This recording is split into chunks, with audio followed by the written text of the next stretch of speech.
itu tidak menggunakan irigasi.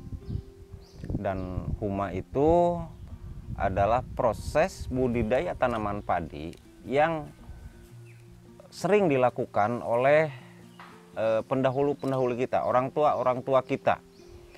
Dan huma itu cenderung itu lahannya lahan pegunungan, lahan-lahan di wilayah gunung, di wilayah hutan-hutan.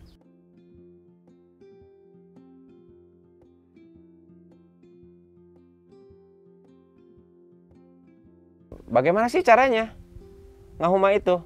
Yaitu satu, mereka sudah punya jadwal. Di bulan 4, 5, 6, 7 itu digunakan untuk penggarapan lahan. Itu tahap pertama, mereka membabat hutan dengan pola, kalau kolot baheula ya, polanya itu liliuran. Liliuran itu berarti mereka itu berkelompok, satu sama lain saling membantu. Hari ini yang 5 orang misal, satu kelompok itu 5 orang ke si A. Sesudah selesai di si A nanti ke si B.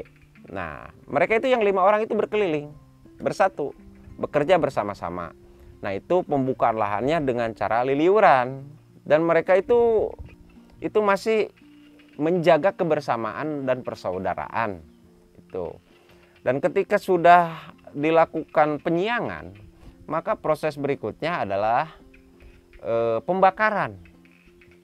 Lamun bahasa Sunda nama bagian ngadurukan cenah ayeuna mah ya. Nah, itu dilakukan di bulan 8 biasanya, ataupun sebelumnya. Bulan 7 sudah melakukan pembakaran lahan. Sesudah itu nanti bulan 8 9 itu di fasenya fase finishing. Kalau bahasa Sundanya itu dibedog ya, ngebedog. Ngabedog itu proses finishing pengolahan lahan. Jadi si ranting-ranting yang tidak terbakar itu dikumpulkan, ranting yang besar itu dibikin kayu bakar, lalu disimpan untuk kayu bakar. Lalu ada proses ya pengkelompokan ataupun pembuatan guludan-guludan, bedengan-bedengan atau petakan-petakan yang masih miring gitu. Mereka tidak membuat langsung petakan ataupun terasering, enggak. Mereka hanya menghalangi aliran air itu dengan ranting-ranting yang tidak terbakar, lalu dia itu ngasih paku-paku, dan nanti itu untuk menjaga erosi humus-humus yang ada.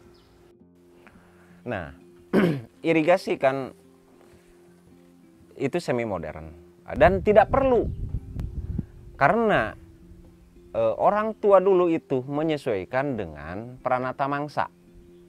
Mereka menanamnya khusus di tahun besar, lamun bahasa Sunda nama di tahun gede cenah. Tahun gede itu kapan? Yaitu Oktober, November, Desember. Biasa disebut nanti cenah kita menanamnya pas kapat. Nah, itu waktu yang tepat untuk menanam padi huma. Dan waktu itu adalah musim penghujan. Ketika musim penghujan ada gerimis hujan waktu di negara kita ya, maka dia itu langsung menanam. Setelah menanam, biarkan padi itu untuk dikasih air sama alam, air hujan berarti ya.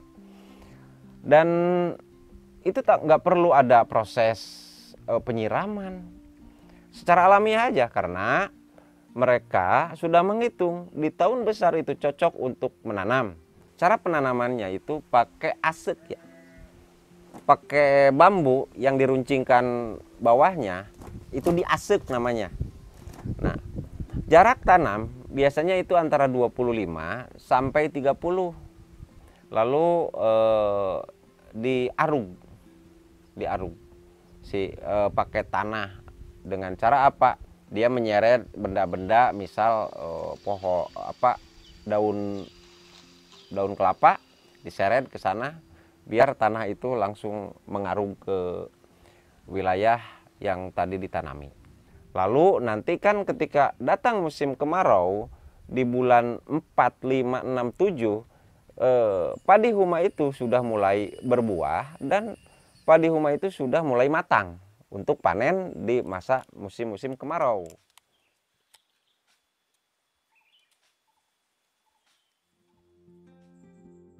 Jadi cenderung mengikuti alam, mengikuti musim, karena kita kan punya 2 musim, yaitu musim penghujan dan musim kemarau. Padi huma biasanya umurnya panjang. Jadi kalau padi sawah itu sekitar 4 bulan, 3 bulan, 4 bulan, maka itu padi huma itu lebih umurnya panjang. Dia itu belum dikawinkan silang. Dia belum ada perkawinan. Dia itu asli, dan jenis-jenisnya itu ada yang varietas Mesir. Kalau orang tua bilang dulu, ya orang tua saya ya khususnya, ada Mesir, ada ketannya, itu ketannya juga ada. Itu khusus di padi huma, dan dipanennya juga itu pakai etem, tidak memakai sabit. Setelah panen, pasca panen, itu dia itu digeges, diikat satu gini tangan, diikat. Lalu nanti digabungkan ikatan satu dan ikatan satu, lalu itu jadi geges. Jadi satu pocong jadi satu geges, lalu dilantai. Lantai itu berarti kan dijejerin. Dijejerin pakai bambu, lalu pakai atap di sini. Nah, itu namanya lantai, bukan lantai ya. Lantai. Kalau padi-padi sawah kan itu sudah ada proses genetika. Padi huma asli dan padi gogo itu beda. Dari karakteristik daging, dari bendanya, berasnya juga beda, lalu kualitasnya beda, rasanya juga beda. Dan ngahuma itu tidak memakai pupuk kimia. Mereka paling juga menambahkan pupuk-pupuk yang dari dapur. Di antaranya ada abu. Dia suka kalau orang tua saya ya, mereka itu membawa sekam yang sudah busuk, sisa-sisa penggilingan padi itu dibawa yang sudah busuk itu untuk pupuk. Lalu kotoran-kotoran hewan itu yang suka digunakan untuk pupuk dalam budidaya ngahuma, seperti itu. Dikarenakan dia itu organik, full, tidak ada campuran kimia, maka dia itu tahan lama. Lalu lamun cikolotea mah pepel. Jadi ketika padi yang sekarang 1 kilo, dia itu sekitar 7 on sebanding dengan yang 1 kilo. Itu secara kualitas ya. Berarti kandungan kalorinya juga banyak. Lalu tadi terkait resisten terhadap bahan-bahan kimia itu kan nggak ada.